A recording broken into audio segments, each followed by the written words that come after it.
A paz de Deus a todos. Ouça agora a palavra de Deus, do dia 23/6/2021, no livro do Santo Evangelho, de João, capítulo 1. O Verbo se fez carne. Ancião que pregou, Luiz Carlos. Deus abençoe a todos.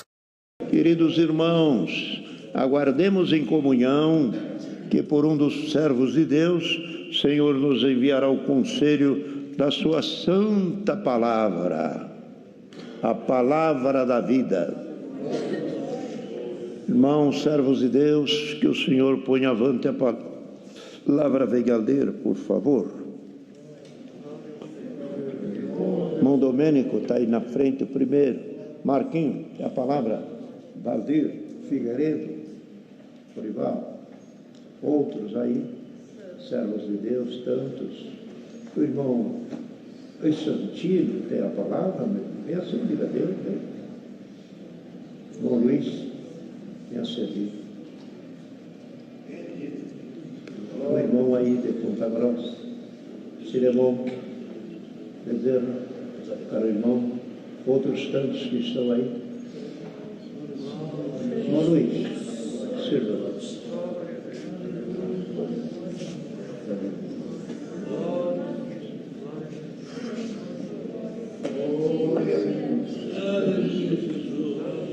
Glória a Deus. Deus seja louvado, irmãos.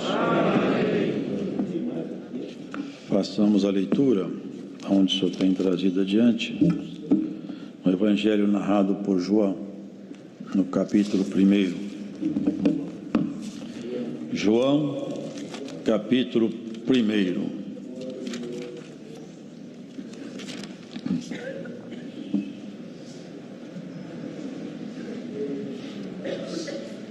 O Verbo se fez carne.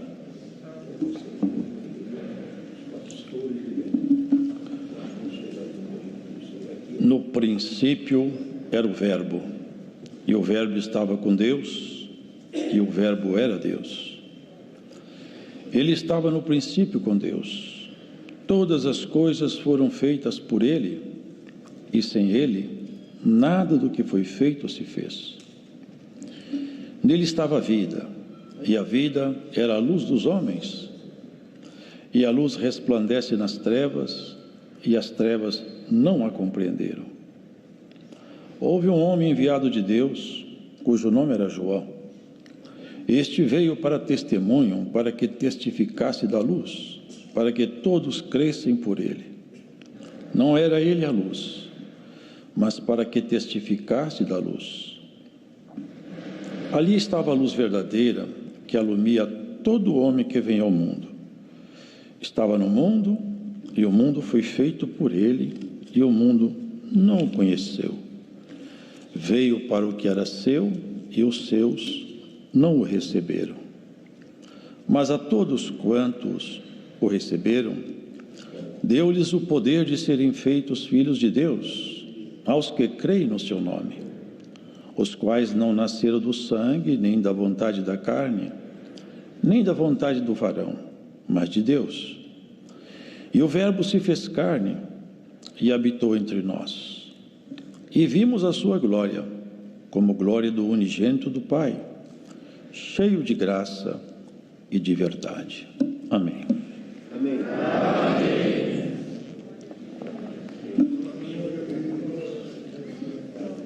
Esse é o evento mais magnânimo de toda a criação. Não há nada mais magnífico do que isso que aqui se encontra relatado. Senhor Deus, observando a situação lamentável da humanidade, o amor que Ele nutre por aqueles que Ele criou, levou a tomar essa decisão. E nesse relato nós percebemos que pelo Espírito de Deus, João, ele expressa conhecimentos que não são próprios de um homem, senão de Deus, e manifestos a ele pelo Espírito Santo. No princípio era o Verbo. Não no princípio, lá nos planos superiores de Deus, porque lá não tem princípio. Deus não tem princípio de dias, não tem genealogia. Ele nunca começou a existir, porque ele sempre existiu. Então falar de Deus é algo absolutamente impossível, porque Deus é um ser inqualificável, não pode ser definido e não pode ser compreendido por lógica nem por teorias humanas. Até mesmo os anjos não conseguem avaliar a dimensão absoluta de Deus. Ninguém pode, porque é o absoluto, o infinito, o todo-poderoso. Agora os irmãos imaginem isso aí. Ele que fez tudo. Aliás, os irmãos percebem que João, pelo Espírito Santo, ele chama a atenção para uma natureza espiritual, acerca da qual ele põe um acento especial para falar de Jesus Cristo. Começa assim: no princípio era o Verbo, no princípio desse sistema de coisas que existem, do cosmo, do universo visível, porque nada disso existia. Os irmãos imaginam o que é o nada? O que é o absoluto nada? O nada quer dizer que não tinha tempo, não tinha espaço, não tinha matéria, não tinha energia. É nada. Trevas pela ausência absoluta de tudo. Nada existia. E do nada, só Deus pode fazer isso e ninguém mais. Ele é criador. Do nada, ele apresentou a criação. Criou a terra. Com qual elemento que ele criou a terra? Não existia elementos. Ele fez brotar do nada. Será difícil Deus fazer brotar alguma coisa na vida de quem crê nele, irmão? Ele brotou o universo do nada pela voz poderosa da sua boca. Glórias a Jesus Cristo, porque Ele nos achou nesse mundo caído. Nós temos que ser felizes, mesmo com muitos processos difíceis.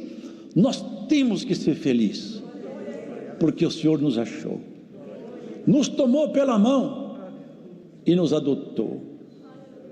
Que coisa maravilhosa! Não havia nada, e começaram então a pipocar as criações. E depois que Deus fez a terra, ela era sem forma e vazia, porque haviam trevas. Aí a boca santa e poderosa do Altíssimo abriu: haja luz.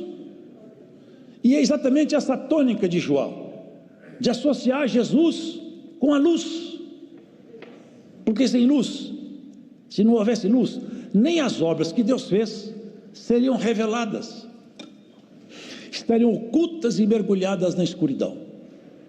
Então Deus raiou a luz e as suas obras foram reveladas, porque a luz é que revela as obras. Não por acaso João associa, e olha o que diz aqui: nele estava a vida, nele, em Jesus, porque a sua vida e a minha está escondida por Deus em Jesus. Nós todos, sem Jesus, já somos mortos, não seremos, já somos. Sem Ele não há vida, porque fora de Deus não há vida.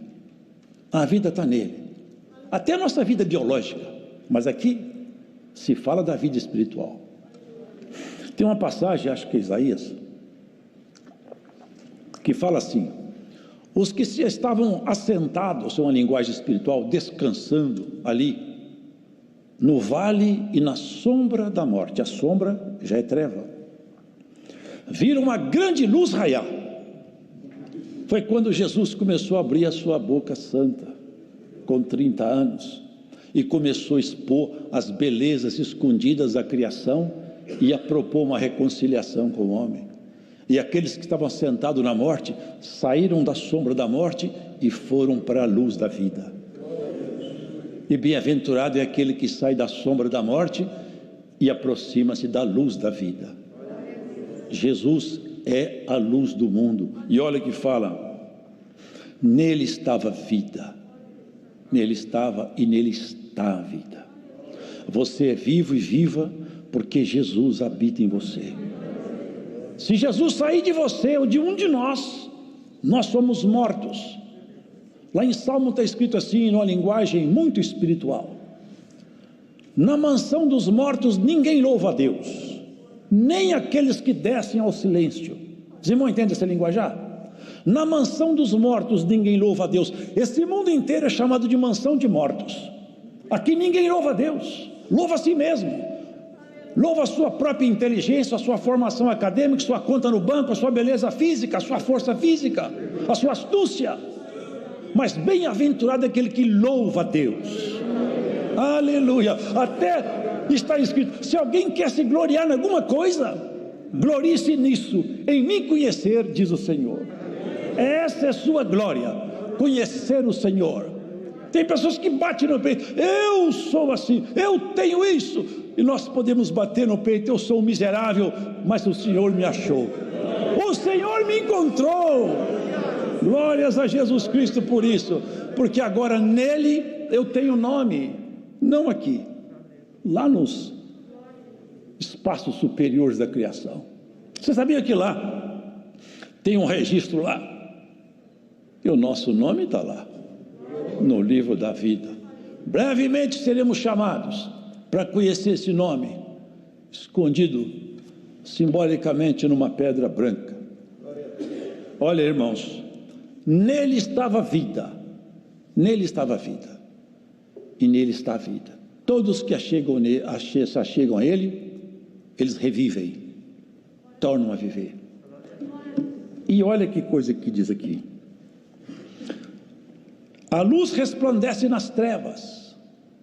A vida, ele chama de luz, resplandece nas trevas, porque quem anda em pecado anda em trevas. O Senhor Jesus falou assim: um dia não tem 12 horas? Ora, quem anda de dia não tropeça, porque anda na luz. O dia sou eu o dia. Quem anda em mim não anda em escuridão, porque eu revelo as coisas para eles, revelo a verdade, a justiça, a misericórdia, e não tropeça no pecado nem na morte. Mas quem anda na escuridão tropeça e depois nem sabe aonde foi que ele tropeçou.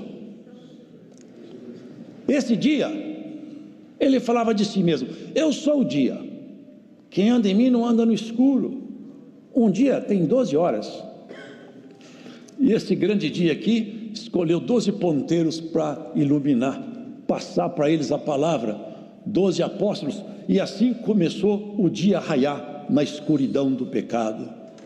Chegou até hoje, porque essa luz ninguém pode apagá-la, e quem Deus acende também não pode apagar, porque a lâmpada sua quem acendeu foi Deus, ninguém pode apagá-la.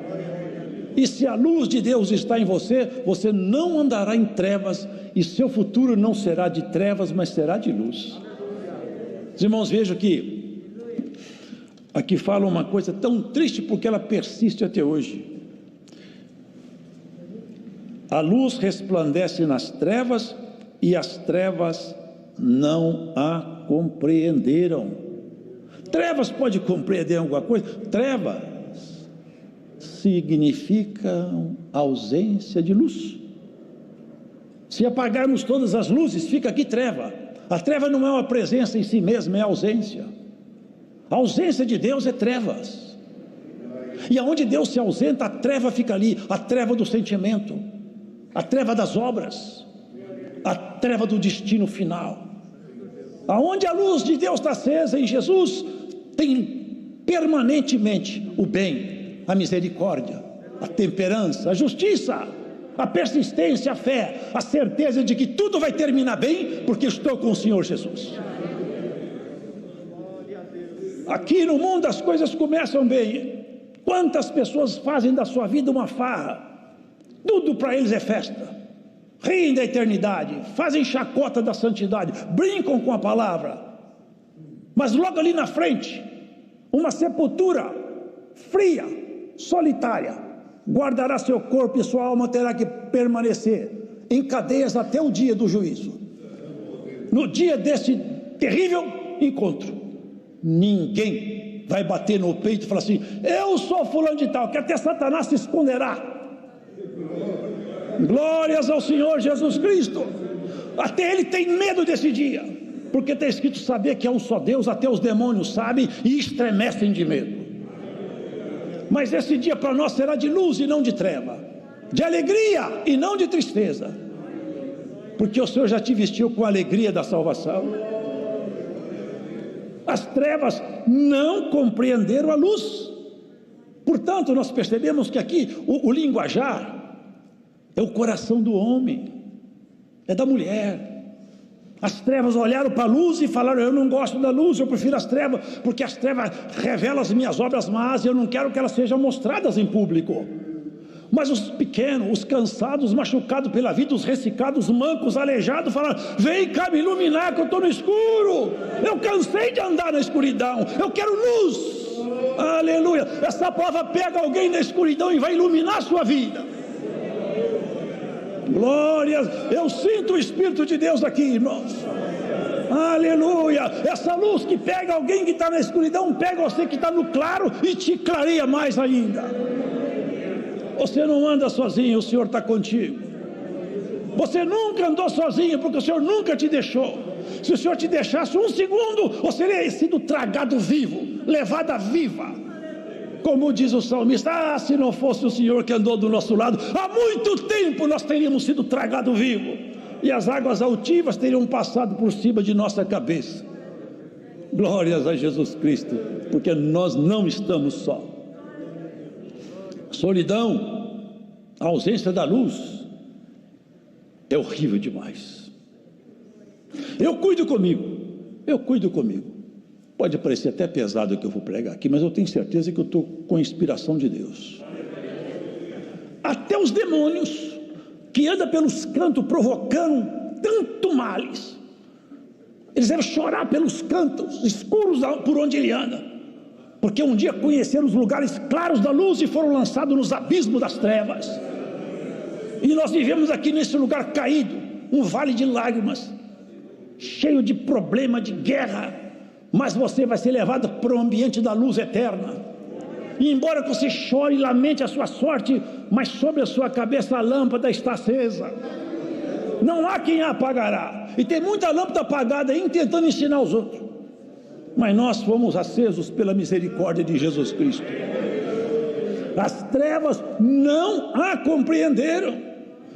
Você acha estranho eles fazerem chacota com a palavra, brincar da doutrina, rir dos crentes? Sempre foi assim.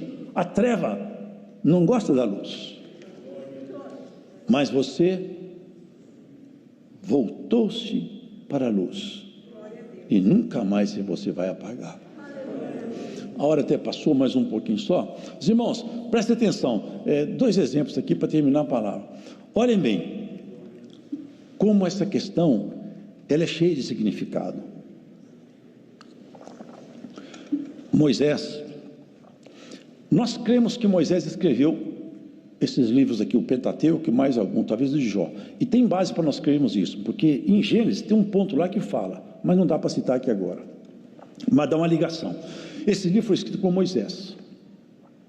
Moisés não estava no tempo da criação, ele não viu nada, porque ninguém viu, não existia nem terra ainda, era um nada. Só que Deus, no arrebatamento, mostrou Moisés a criação e contou para ele tudo o que fez. Teve um tempo que Moisés subiu no monte para se isolar do convívio, e 40 dias e 40 noites esse homem não comeu, não bebeu, acho que ele não dormiu também. Sabe por que eu acho? Porque ele estava mergulhado na glória de Deus. Deus conversava com ele cara a cara, contou para ele tudo que estava escondido, abriu para ele o segredo. Esse homem estava extasiado, não tinha fome, não tinha sede, ele não tinha nada. Se nós pudéssemos beber da glória de Deus direto, irmão, nós não tínhamos nenhuma sede deste mundo mais, nada ia nos cansar. Oxalá que Deus desperte alguns para você ter sede da eternidade, beber das águas eternas e não querer beber das águas que aí estão em fora, contaminando tantos. Os dias são muito maus, mas Deus continua muito bom, hein? Aleluia! Ainda tem muita coisa para Ele fazer no meio da igreja. Vocês pensam que a igreja está vencida? Não está não. Desse povo aqui Deus levanta ainda valentes até o fim com a espada na mão. Nós não vamos nos render. Glórias a Jesus Cristo. Vamos avante. Aconteça o que acontecer, nós não largamos o Senhor. Haja o que houver, nós estamos de pé. Senhor, só se me matar, se eu ficar com a oportunidade de abrir a boca, eu grito que Jesus é meu rei. Aleluia. Aonde eu for, falo, o Senhor é meu pastor e não vai me faltar nada. Queridos, Moisés desceu daquele monte, ele estava extasiado de Deus, cheio da glória. Quando ele chegou em Israel, Israel começou a olhar para ele e não conseguiu olhar no rosto dele, abaixava a cabeça. Sabe por quê? Porque Deus falou: vocês estão aí afastados, mas vou mostrar para vocês que esse homem conversou comigo na pele, na epiderme, fez brilhar uma luz no rosto de Moisés tão forte que eles não conseguiam olhar para ele. Falei: Moisés, ou nós viramos, conversamos com você de costa, ou você cobre seu rosto, brilha demais. Aleluia. O brilho de Deus na pele de Moisés fez Israel se abaixar. Você acha que o brilho de Deus em teu rosto espiritual não faz o inimigo abaixar a cabeça quando você passa? Aleluia. Se ele arranca lágrimas de você, pode saber que você já arrancou lágrimas do inferno inteiro com a sua fé. Cobre seu rosto, Moisés. Deus conversou com você tão de perto que agora a gente vê esse seu rosto brilhando demais. E Jesus, querendo mostrar a sua natureza para aqueles homens, se revelar a eles, não adianta falar, eu sou filho de Deus, que ele já tinha falado, ele já tinha mostrado isso de várias formas, eles sabiam. Ele levou eles num certo lugar, falou: olha, vou mostrar para vocês o que está escondido atrás da máscara da minha face, atrás do meu semblante humano de um judeu feio, porque ele era feio, está escrito em Isaías. De repente, suas vestes começaram a brilhar, seu cabelo brilhou, seus pés, seus olhos, e era tanto brilho, irmãos, que eles falaram. Pedro entrou em êxtase, e chegou Moisés. Vocês veem que quem está em Cristo não morre. Chegou Elias, e a coisa ficou boa demais. Moisés, Pedro falou assim: Senhor, aqui, vamos fazer umas cabanas por aqui, não vamos sair mais daqui não, vamos ficar todo mundo junto, isso aqui está muito bom. O brilho, a glória. Sabe como aqueles pastores acharam Jesus? Acendeu uma estrela. Segue a estrela, segue a luz, você vai achar Jesus. Nós fomos transportados do reino das trevas para o reino da luz do amor de Deus em Jesus. Tudo na sua vida Deus proverá. Abraão com seu filho e uma espada na mão e um menino assustado, ele tinha falado: Deus proverá. Os irmãos sabem disso, irmão. Aquele dia marcou a história e ele foi chamado pai de uma geração, né? Na tua geração vou abençoar a terra. Sabe onde é a geração de Abraão? Jesus. É ele que, a bênção de Deus veio na geração de Abraão, e a geração de Abraão é Jesus, é nele que nós somos abençoados. O anjo que acompanhava Abraão, porque o anjo não tem onisciência, não tem. O anjo que acompanhava Abraão, quando Abraão levantou o cutelo, o anjo gritou: Abraão, não faça isso com o menino. Agora eu vi que você teme a Deus, agora eu vi o que está escondido no seu coração, que Deus sabia, mas eu não sabia. É luz, é luz. Dá para nós continuar até o fim com essa luz, e a nossa lâmpada não vai apagar. Deus seja louvado.